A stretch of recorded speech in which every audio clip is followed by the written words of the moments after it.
up, everybody? That's the Real Estate Reserve podcast. I'm Jason Bounce from Hard Money Bankers. This is Ian Horowitz from Equity Warehouse. Today, we're talking about a topic that I personally love talking about. Ian personally loves talking about. So you're probably going to see some passion here from both of us related to building sales funnels for your real estate investing business. Coincidentally, I have a ClickFunnels shirt on today.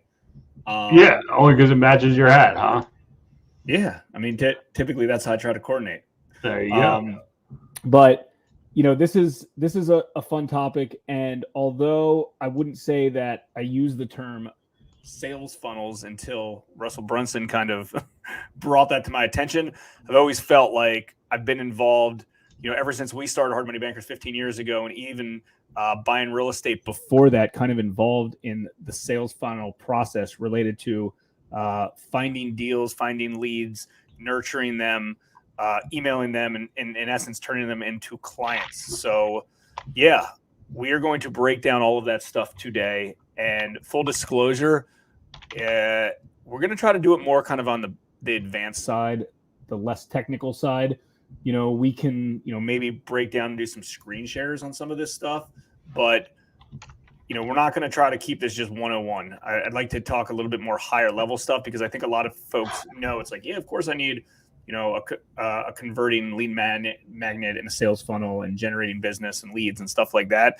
But I think we should dive into some of the higher level stuff that I've done, you guys have done, in order to really, really nurture leads and turn them into opportunities and clients and seller leads, buyer leads, raising capital leads. You know, this works if you're a title company, if you're a real estate agent, no matter what, right? Yeah, well, and the reason I want to talk about it is to actually get through this thing so I can work again through one of the issues I'm having and trying to understand it. Because we always talk about funnels, and it's like, yeah, it sounds so easy on paper, and then you got to go execute it. And I'm like, God damn it. Like, it's a lot of work. But, you know, I was having a conversation today with one of our marketing companies regarding, like, hey, we're chasing some occupancy statistics on some of our storage properties, you know, and it came up of like, what's the sales process? What's the marketing funnel to get people in the front door? It's related in every part and every facet of our business, whether you're trying to get loans, you're raising capital, you're trying to find deals, you're trying to bring customers into your storage facility or your apartment building, whatever it may be.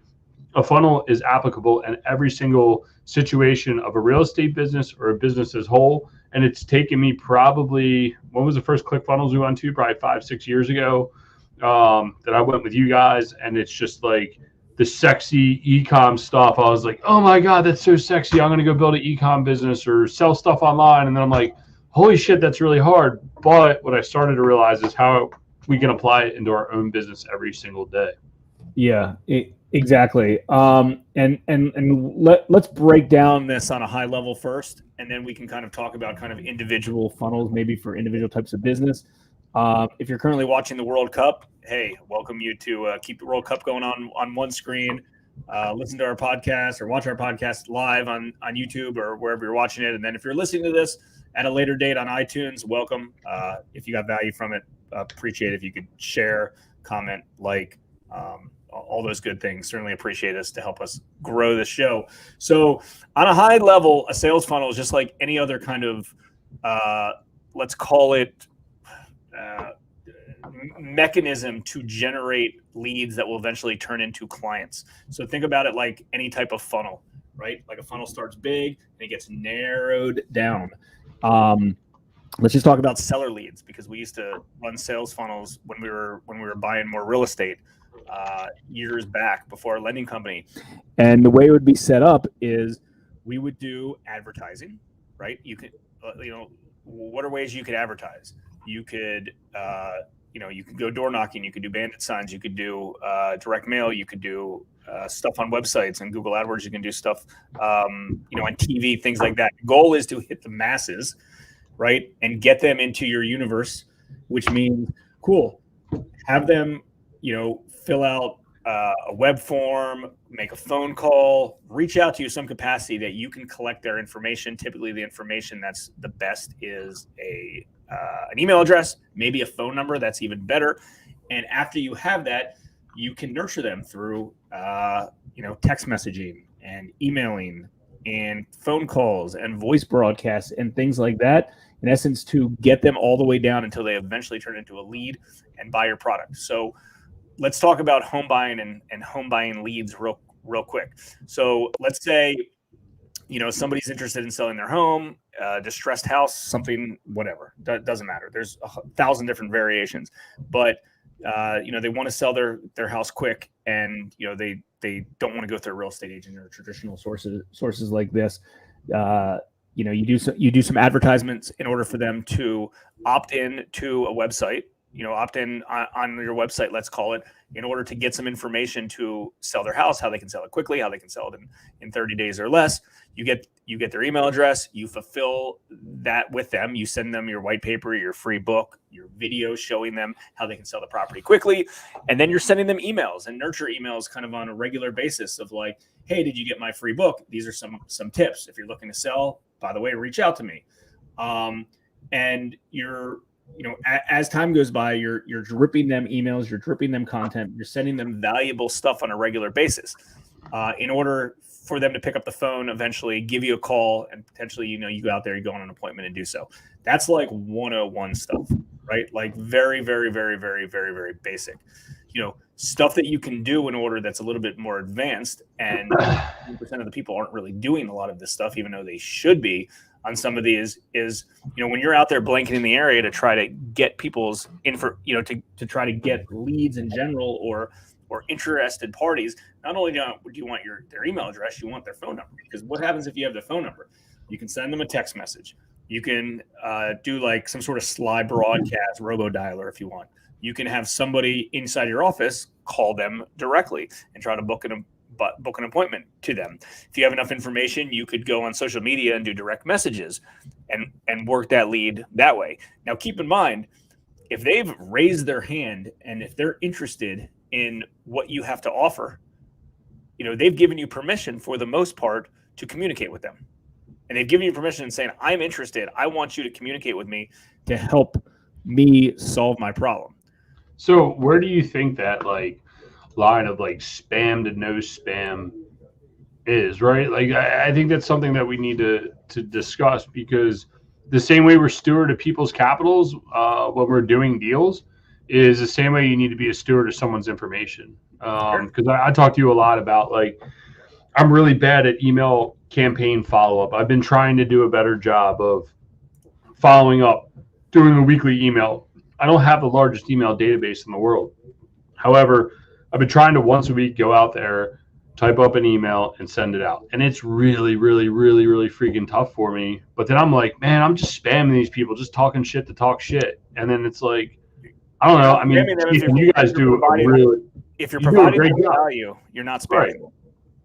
I mean, that's a good way to look at it, because you guys do a great job every week, every few days of sending out what I believe to be valuable information. And I guess that's just a barrier that I need to break down. And I don't know how you guys got through that. I believe it's a high level task to do direct, the email broadcast. Your whole email database controls your business. The bigger email database of qualified people, obviously. In my lending business, my database is real estate investors.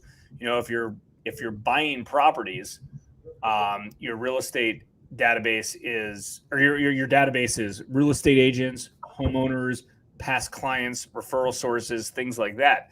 When we had a property management company, our database was twofold.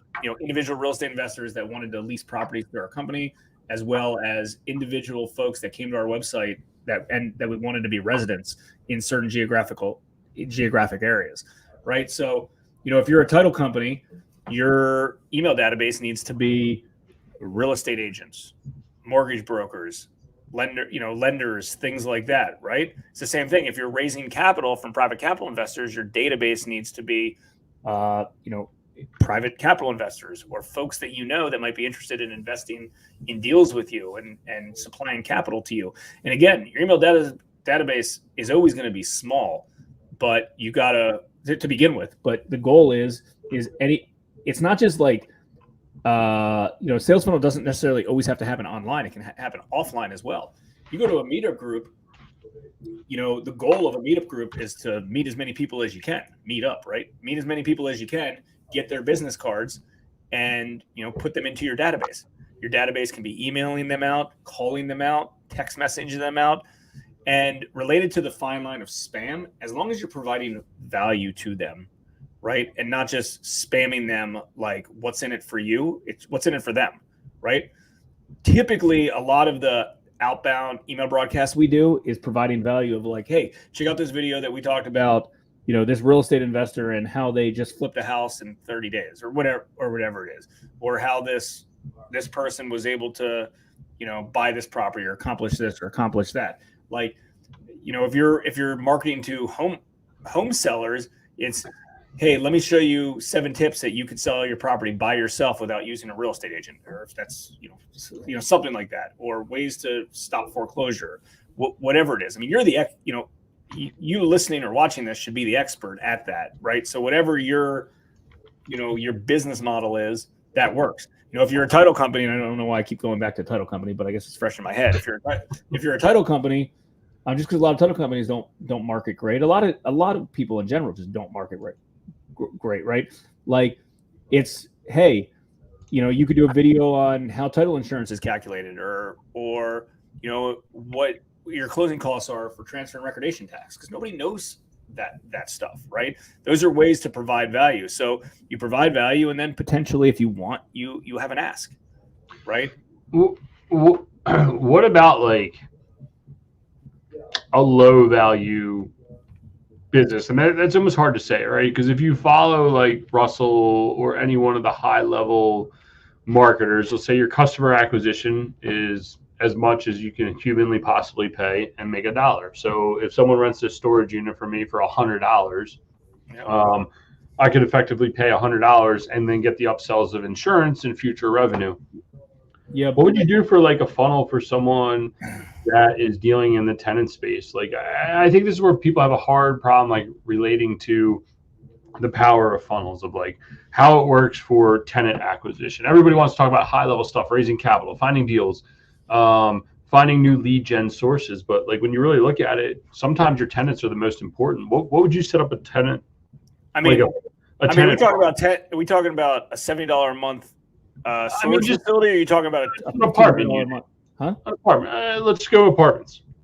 I mean, I think just like anything else, I mean, you can get creative on it. Like, it doesn't necessarily need to be an ask. It's providing value. Like, for instance, like homeowner workshops, right?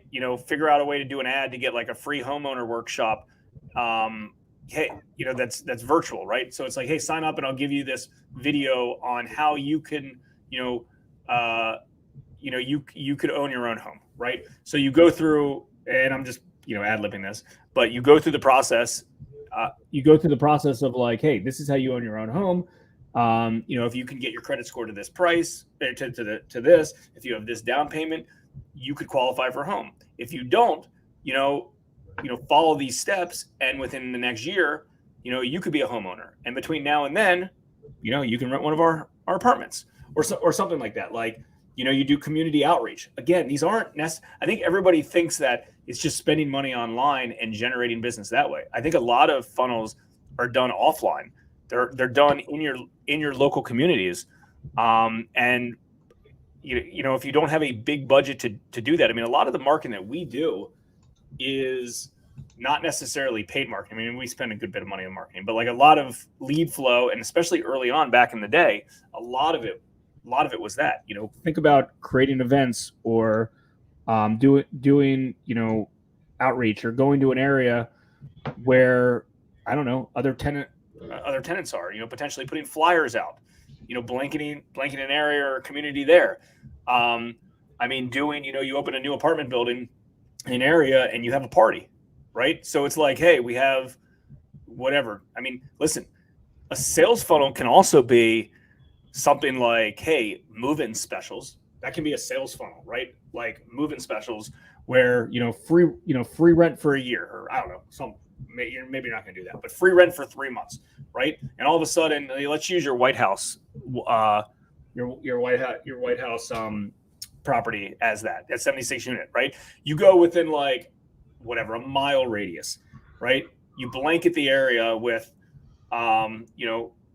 move-in specials or live here for free for 3 months, right? And you blanket the crap out of that area, right? You have potentially, people there, you do flyers, you do a party, you do whatever. It's like, hey, fill out this information, whatever, fill in your information and, here, and, we'll reach out to see if you qualify to come in, for this, so whatever it is, right? Like you have to get their information, then you have their information, and then you in essence, you do giveaways, however you want to do it, right? There's endless ways. Right. There's endless ways to do it. And it's not just online. I mean, online's see, my opinion with online compared to offline typically is cheaper, but a lot more labor intensive. Online is a little bit less labor intensive, but it costs a lot more money. So depending on where you're at inside your business, it's going to, you do it that way. I mean, listen, if someone wants to go spend $10,000, blow through $10,000 on Google AdWords a month to do so, you can do that. But chances are your business isn't going to back that out.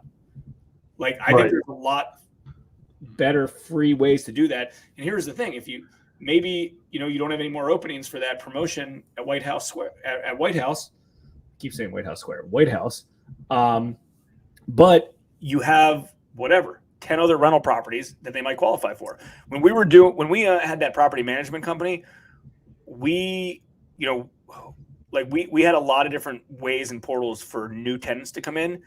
And after buildings or properties were filled, we just try to divert them into the next one, and then the next one, and the next one, and the next one, and the next one. So anytime we had like a new property available, we would blast that out to the list. And there was kind of like fear of missing out. It's like, hey, our buildings are nice. Our properties, go quickly, get in now before, time is up or something like that. You put time stuff. Yeah. Get this one-time special. And, I think that's where a lot of people miss it, is that your online marketing turns into offline funnels, and your offline marketing turns into online funnels. And there's this gateway between the two. And I think a lot of people miss it, because when you hear Russell Brunson, Hermosi, Dan Henry, Trey Lewell, and all these guys start talking about funnels, everybody just assumes it has to be in the e-com space and it has to remain online. Like, here's a prime example of a marketing funnel for ourselves to attract capital. We have some sort of front door, like a white paper to self-storage that says, hey, this is the hottest asset class. I give it out when this is how to navigate the hottest asset class inside of real estate, self-storage. Then I go speak at an event. I hand that white paper out with a QR code. It also says Equity Warehouse everywhere through it. People go home, they throw it on their desk. And they say, man, I really love to invest in storage. I really love to invest in real estate. And this book or this white paper just sits on your desk over and over and over again. And it just sits there. And one day they say, you know what are these guys from Equity Warehouse all about? I really like what they talked about. So they go to equitywarehouse.com. My homepage is not some, about us and all of our projects and everything else. It's, hey, learn how you can co-invest with Equity Warehouse and invest in commercial real estate assets. And they go through there, they plug their email in, and it's like, hey, here's a case study on how, after I capture their information, how we co-invested in a 76-unit apartment building. And from there, then it's just a whole bunch of relationship information about other people who have invested with us, testimonials, other case studies on other projects to show people that we're the experts. And now I have them in my database. Then when we go to have, they can schedule a call with me to take them back offline to find out that we're both real people, or they can remain online. And then the next time we have a deal, we shoot out an email and says, hey guys, it's not often that we have this opportunity, but we have a few spots left in our upcoming offer. Our premium investors already had a first look at this. We do have a few spots available. They're going to fill up really fast. If you have interest, I suggest you go check it out now. And boom, they have the opportunity to invest, and you close it down. You got to have the wherewithal and the ability to be able to shut it down and not just accept anything that comes through the front door and create the fear of missing out and create the frenzy around what you are doing. And that's how you can go from offline to online, back to offline, back to online, and then back offline again. These things are interchangeable. And I think a lot of people miss that when they're doing this. Well, I think when you were talking about some of those bigger name gurus, like ideally, like their sales funnels will back out day one. You know, they're called like self-liquidating offers. So it's like, hey, if I spend $10,000, I'm going to get $10,000 out right away. I've never had a lot of success with this at all, but also all my businesses are offline businesses and they're tailored towards real estate. But I don't care, because if I, generate business today, if I get somebody who's the right person today, a real estate investor or a home seller or tenant, whatever it is, eventually, not all of them, but eventually there's a likelihood that that person will buy from me, as long as I provide, good value to them and trustworthy and credibility and stuff like that along the way. People quit marketing because they think they'll just, I'm going to go spend $5,000 in Google AdWords. I'm going to do a $10,000 mail drop. I'm going to run TV for a month. Go ask these big players that do tons and tons of business on a high level. They're nurturing these leads forever, for long periods of time. So I'm doing loans for people that have been in my email database for over 10 years, right? That I didn't do anything for. It wasn't the right time. Just because you generate a lead today, like a seller lead, it's pretty easy to generate seller leads in general, but keep in mind, obviously you want to close them immediately, because they might be motivated right now, but their motivation might change, right?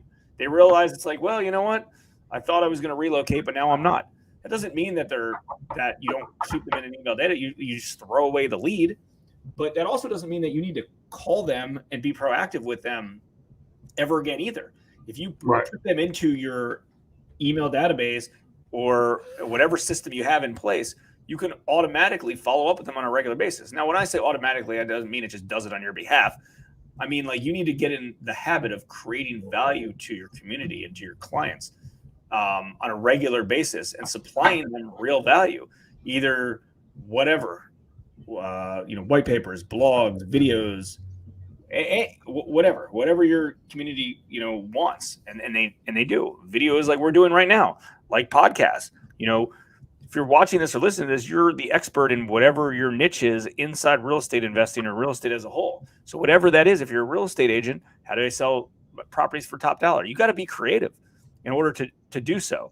I mean, the sales funnel is just the communication platform in order to stay in front of these folks. But you got to be creative to come up with content to provide value. And the good news is, so many people this day and age are doing content, are doing value.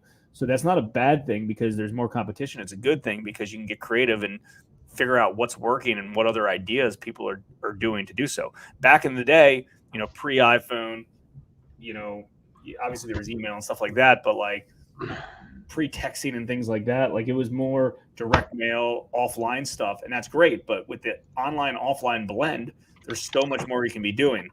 And also, one thing to note, like, you can email somebody pretty much every day and it's not that invasive, right? It's just not. You can't text somebody every day. You can't call somebody on the phone every day. You can't potentially do a direct message to somebody on a social platform every day, but you can email them every day if you have enough value to do so. People, if you're providing them value, they're not going to unsubscribe from you, because they look at you as an expert and they want your opinion on things. Because they're not the expert, chances are you are the expert on them. If you're spamming them, using the term like you said, Ian, like spamming them crap all the time, you might unsubscribe. Like, I unsubscribe from people all the time, because originally I was provided value by them, so I kept them. But then if they stop providing value, then you don't need them around. So, there's I'm just navigating. I'm navigating my email database. And I sent an email out yesterday. What is today? Tuesday. I sent an email out yesterday at 8:30 in the morning ish. Whenever I got done typing it up, I'm still having. I got about 24% open rate, which is pretty damn good. That's good. I just had an email opened up at 12:59 today. Right, like, it lives in people's stuff, and they might not look at it immediately, but sometimes they'll. By the way, I got a funny story here in a second. They might still look at your information later on, right? It lives in their inbox. And, sometimes when people are bored taking a shit, they're scrolling their inbox like, oh, what's Ian got to say today? What's Jason got to say today? And just read it. And they stay in tune with what you're doing. And over time, you're breaking down that barrier of what the issue is, to them not investing with you, to them not buying a deal from you, to not using your loan product, whatever it may be. They see enough information from you, eventually they're going to say, man, them guys got their shit together. They're going to do it, right? It helps to always execute on deals. And I think that's where some of our issues are. It's hard for me to get online and celebrate our wins. We've had a massive growth over the past 2 years, and I've never once come out and boast about it. Like, we just kind of nonchalantly talk about it. I should do a better job. And this is why I want to talk about this out loud in front of everybody. We should do a better job when we refinance a property, purchase a property, execute something in our property. We do a good job of telling our investors. We need to do a better job of telling other people, just to say, hey, got this done, want to let you know. And I think some of that issues is our humbleness from our previous jobs. But people do want to hear. People are watching. People are in tune to what you're doing. They want to be a part of a winning team, whether you're a vendor, a service provider, a partner, whatever it is. They want to be with winners. And I've said it a lot. I don't know where I stole the quote from, but A players want to be with A players and B players want to be with C players. It's Imagine if you're a real estate investor and you're trying to buy distressed properties and you're reaching out to homeowners and they're calling you abandoned signs and you're collecting an email database and whatever. You don't have a ton, but you have whatever.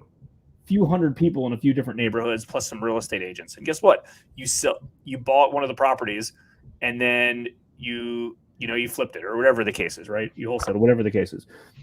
Imagine sending an email out to that whole database and be like, hey, we just bought this property at so-and-so for $82,000 and we fully renovated. They don't need to know what the economics are of everything, but we bought this property for $72,000 because it needed a lot of work. And guess what? We just renovated the heck out of this house. Look at the after pictures. You don't think a homeowner is interested in that? I mean, think about homeowners in general. It doesn't matter what price point they're in. When like realtors send open house things and stuff like that, they're nosy. They want to see what's going on. They want to know what their houses are worth. They want to see everybody wants to see what the inside looks like of every neighbor's house. Hey, what did they do here? How's the floor plan? What does this look like? You have that ability to do that if you're an active real estate investor in a certain neighborhood, and that's how you can become, the king or queen of that particular neighborhood. And a lot of the big home buyers that I know over the years, and this is even pre-lending when we were buying stuff years, in mid 2000s, was they would buy multiple properties in those neighborhoods. And whenever someone needed to sell, they were like, I'm going to call this person because I love my neighborhood and I, want the right people in here. And this person, did a great job on my neighbor's house. Same thing with construction, with contractor leads. People want to do business with people not only that they like and trust, but like localized people. Part of my sales script that I've always had in a lot of different operations has been like, we're local. Like, I'm local, you're local. Like, people want to do business with that setup. And this is kind of getting away a little bit from the sales funnel on the technical side, but like it's all stuff to put into the mix, in your email copy, in your videos, in your any collateral related to your sales funnel. I mean, if you don't have a sales funnel, like, you can't really run a business. I hate to tell you, it doesn't matter. Like, you're going down.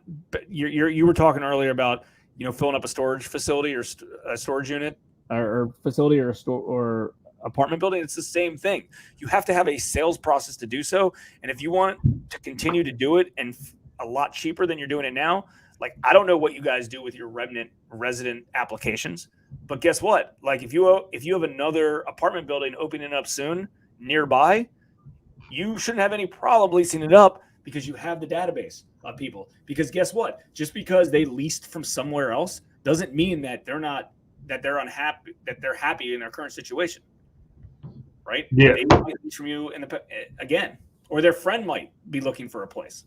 You always have to look at things as, you might not be selling to this particular person, but they might know somebody that does. We market to everybody with a purpose that we don't necessarily want their direct business, but they know other people that may want to do business with us. Yeah, that's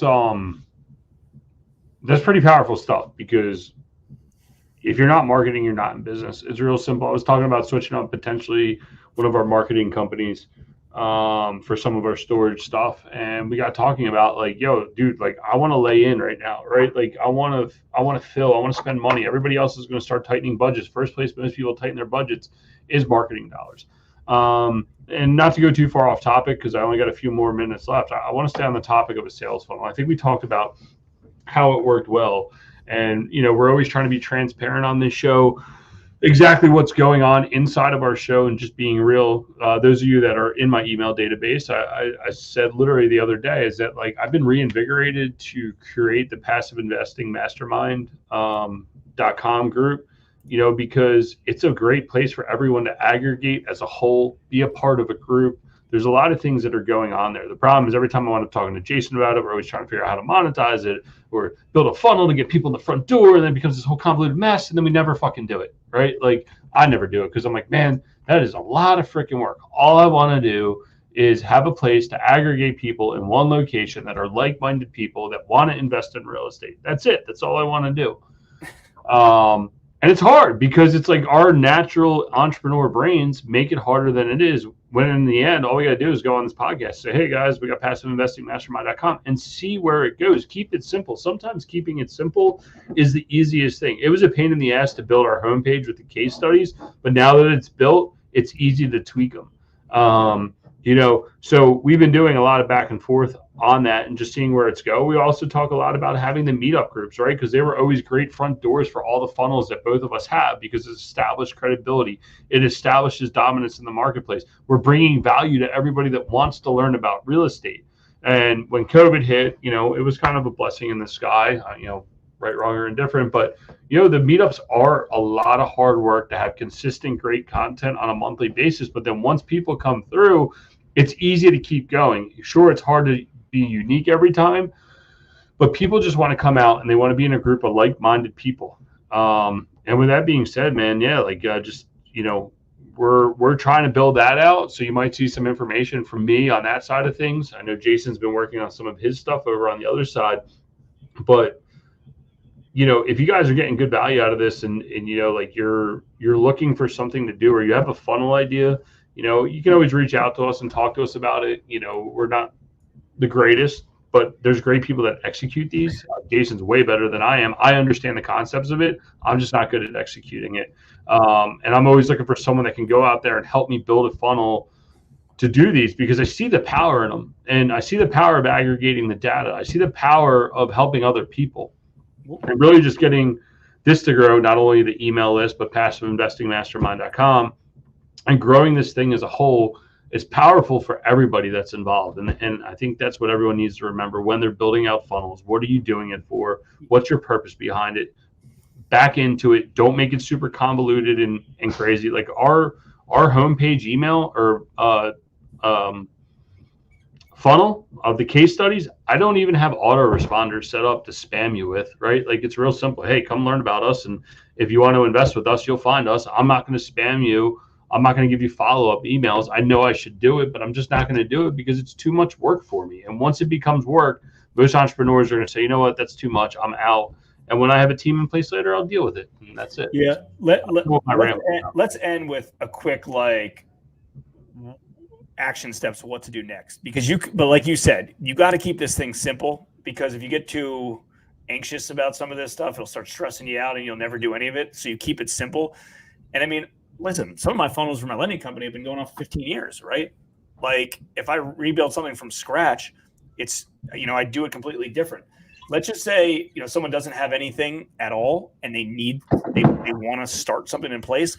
Like, let's go through step 1 through 5 before we end with that. And you'd be surprised. Some of this stuff is actually easier than you think. And again, it's baby steps. Like step 1 is go into your drawer and get all the business cards of everybody that you know inside the business, and open up a MailChimp account or an Aweber account or a Infusionsoft account or a ClickFunnels account or anything, and put them into one database. Very, very, very simple, right? And again, this depends on if you're looking for home buyers or home sellers or title leads or raising capital, whatever it is. Put them into a database. If you're a real estate agent, whatever it is, put them into a database and make a commitment to send out one email a week with value to your client. if you're doing an Instagram video or a Facebook video or a blog post or whatever you're doing, Facebook Live, that can be the video. If that video is good enough to kind of promote our case study or a recently closed deal or whatever it is, a flip that you just did, be on a habit on a consistent basis. So step one is aggregate all the data that you already have. If you have an email database, great. If you haven't, grab every business card that you met at a meetup group and put it into an email database, right? Like you can kind of take the sales funnel and, start at a different level, right? Put it, start with that. Make a commitment to send them an email once a month or once a week. Sorry, once a week. Keep it simple. And after that's in place, then, figure out what you want to do to get new people in. Most real estate investors that are doing any type of business are talking to multiple people a week. So as you're talking to multiple people a week, put them into the database, put them in the database consistently, build out some sort of opt-in. If you want, Ian, we can share this real quick. That's an opt-in that Ian uses in order to co-invest and raise capital from other investors, not from other investors, and to invest in his deals. Sorry. You want to share this real quick, Ian? Yeah, people can see it. Ian, right? Okay, so sorry, real quick. Let's just go back to the beginning. This is a few iterations, right? Like it started off with exactly what Jason said, aggregating your email database. The next thing was, okay, well, now that I got email database, I want to just direct people rather than collect a whole pile of these, right? Like I don't want to do this anymore. I don't want all these, right? Crash. Why do you even have this? I don't know. I can't throw stuff out. It's always fun to keep them around. But it's it's coming back, toss them in the drawer. Come back, toss them in the drawer. Right? So we got everyone in this email database. Then it's like, well, now I just want to direct people. Okay, hey, just go to equitywarehouse.com. You can find out everything about us, right? Like it's just a very quick, easy page. And it just takes you to our case study. And then from there, access the free case study. Oh, hey, I want to learn how to co-invest with these guys. What does this whole thing mean? And boom, here you are. Now you get a case study on our 76-unit apartment building. There's a 30-minute video. There's the information about it. There's other case studies below the line if people want to see it, right? And then I'm trying to get everybody to say, man, that was really cool. You know what? What's an investor survey? Cool. Then the next step is to take them to an investor survey, and I kind of give them a little motivation speech, and they put the information in here. And then from there, it takes them to a page that allows them to schedule a call with me. It's simple. It took a lot of work, a lot of iterations, a lot of time, a lot of just figuring out how to make this thing look right. You know what? Now that it's done, it makes sense to me, and it's easy, and it's a great place to direct people to come in and say, hey, just go visit equitywarehouse.com. They look at it. I can't tell you how many vendors I've had say, hey, man, like before we did our call, I was taking the time to check out your website, and that's really cool. That's a great idea.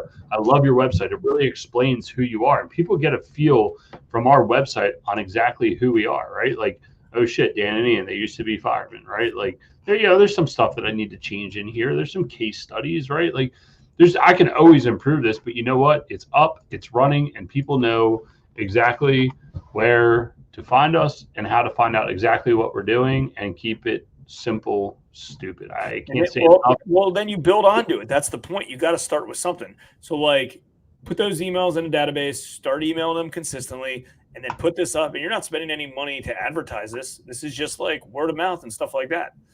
Right? Yeah. It's different. It's different.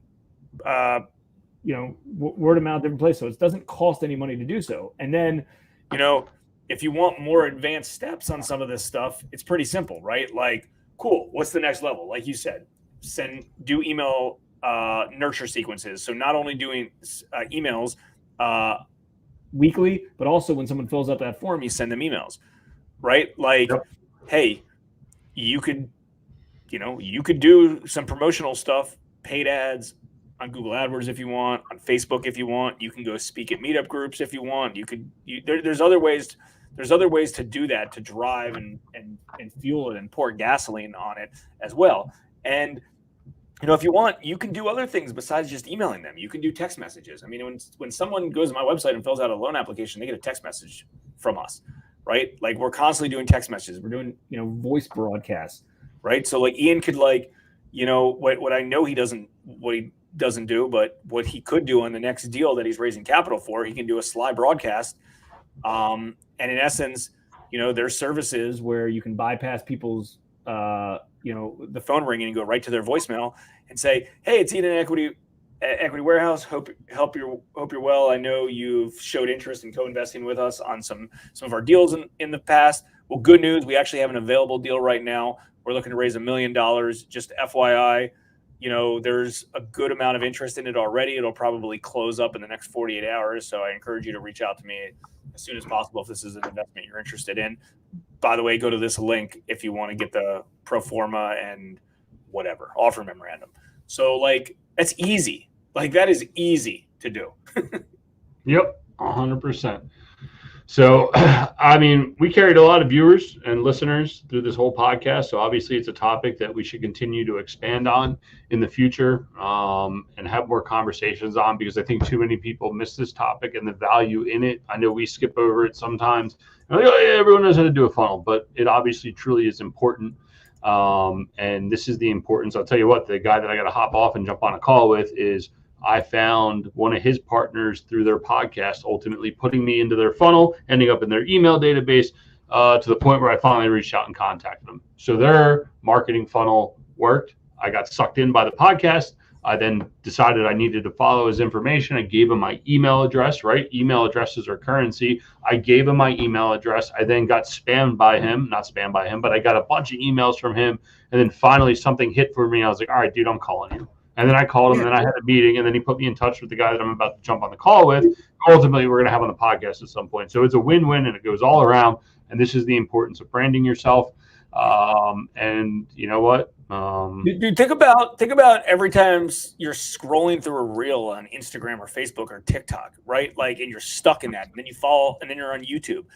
You're in their funnel without you even realizing you're in their funnel. You might not have provided an email address or contact information or anything at that point, but eventually when the time's right from you, you will. So that's the goal is, and as long as, you are the expert and, you can Google what the definition of an expert is, right? Because chances are you are an expert. If you're an expert, it's your obligation to provide value to the folks that need your help. Yep. I don't know what I did here. Shit. Instagram. What are you looking at? On Instagram.com/_equity. There we go. Sorry, I hit the wrong button to clear those out. Right? You got all these reels here. I got my website address up here. I don't have a ton of followers, but look at the viewership compared to my followers, right? Again, this is credibility. This is people coming here and go, man, Ian's got some good shit to say. He knows a lot of cool people on here. This guy over here talks a bunch of dumb shit, and I like it. Oh, how does Ian know him? Let me go check out equitywarehouse.com, right? That's the power of doing the reels. That's the power of doing the podcast. It's the power of having a funnel behind you. And it doesn't always have to be you. You don't have to do this. You can do simple quotes, right? Real simple quotes. It's nothing crazy. I mean, our assistant, Rowena, absolutely kills it. And it's relatively inexpensive to what we would pay here in the U.S. And she does it, and she grinds it out, and she is so badass at what she does to the point now that Jason's using her, and a few other people are using her, and she's succeeding now, and we're getting better market data by doing these reels. It is so good. I mean, she's just started doing some more posting stuff for some of our storage businesses and our apartment buildings, right? We're going to start doing these on every single place, so it builds credibility for every single vertical that we have. So. And again, I know you're going to watch this because you cut up all of our podcasts. I love you. You're the best. Thank you. No, but point being is there's a lot of different, hopefully this was a good overview for everybody to kind of dig in. And, if you didn't take anything from this besides one thing, just keep it basic, start simple and work your way up. It's just like anything else. It takes a lifetime to continue to grow and grow and grow and grow and grow and change. You're not going to be Gary Vee over, at once. And again, the ego wants you to be Gary Vee, but you're not going to be Gary Vee. And you don't need to be. And again, that's just one side of it. Those are all front doors to try to get contact information. Think about this, because so many people I talk to on a regular basis be like, yeah, I know so many people. I talk to everybody, but I don't have a database. That's a pain in the ass asking people for email addresses or put it in their business cards. Well, imagine if, you have an offline store and it costs you you spend a lot of money to generate people into your offline store. Think about when you go into a store, right? And you heard a radio ad and they're having a sale, right? And you walk into a store and then you leave that store. Well, you're gone forever, right? They didn't capture your information. If you didn't buy anything from that store, they didn't capture from anything. The goal is to lead down your potential leads to a website or to a social profile or to something, and capture their information so you have them. They showed interest. They came to your website. They came to your store. They walked into your office, whatever that case is. They've called you on the phone. Make sure you are doing right by them by providing them value of what you're the expert on a regular basis. And when the time comes, they will reach out to you to buy your product, to buy your service, to buy, to rent your property, whatever the case is. This is like non-negotiable. This is the way that business is run. And, this setup isn't like within the last few years, it's forever. And technology makes it easier for everybody to accomplish this. It makes it cheaper for us to all accomplish this. Yep. But it's got to be done, and just keep expanding and making it bigger, and better as you grow. Who knew we could talk about funnels for 46 minutes?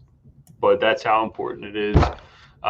Everybody enjoy their Thanksgiving. Watch the World Cup. Go USA. They got a little challenge ahead of them on Friday. But with that being said, if you guys got any good information, you feel like other people need to hear what was talked about in this show today, and every business owner needs to hear what was talked about in this show today, please feel free to share it. If not, the best compliment you could give us is a review on Apple Podcasts, because it helps us, and ultimately by trending better, it allows us to get better guests in the door, because we're looking for the best guests possible and talk about real issues with business. So if you guys got any value, please feel free to share it. As you can see, we're super humble about it, and this kills us to say, but we're just trying to do the best we possibly can. So feel free to share it. Thanks for tuning in to the Real Estate Reserve podcast. Do us a favor and like, comment, and share our broadcast. It helps the algorithm and helps us spread the word too. Till next time, thank you.